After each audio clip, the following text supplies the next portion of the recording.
Hello friends, இன்னைக்கு நம்ம பார்க்க போகிற ஷேப் பார்த்தீங்கன்னா ட்ரையாங்கிள் ஷேப்பில் இருக்கிற எம்டிஏ போர்டு தான். இதுக்கு நான் வந்து ட்ரையாங்கிள் ஷேப்பில் இருக்க ஸ்டோனே வந்து யூஸ் பண்ணுறேன்.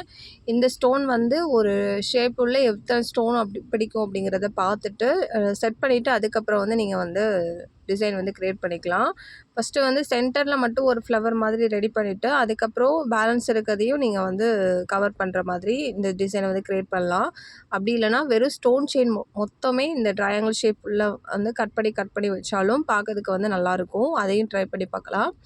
இப்போது நான் இது முடிச்சதுக்கப்புறம் இதுக்கு மேலே வந்து டைமண்ட் ஷேப்பில் இருக்கிற பிங்க் கலர், அந்த பிங்க் கலர் ஸ்டோன் வந்து ஒரு 6 பீசஸ் வந்து திரும்பவும் க்ளூ அப்ளை பண்ணி மேலே வந்து கொடுத்துருக்கேன். இது கொடுத்துட்டு சென்டரில் வந்து ஒரு க்ரீன் கலரில் இருக்கிற ரவுண்ட் ஷேப்பில் இருக்க ஸ்டோன் வந்து கொடுத்துருக்கேன். இப்போ இது பார்க்கறதுக்கு வந்து ஒரு ஃப்ளவர் ஷேப் மாதிரி ரெடி ஆகிட்டு. இந்த வீடியோ பிடிச்சிருந்தா லைக் கொடுத்து மறக்காமல் நம்மளோட சேனலை சப்ஸ்கிரைப் பண்ணி வச்சுடுங்க.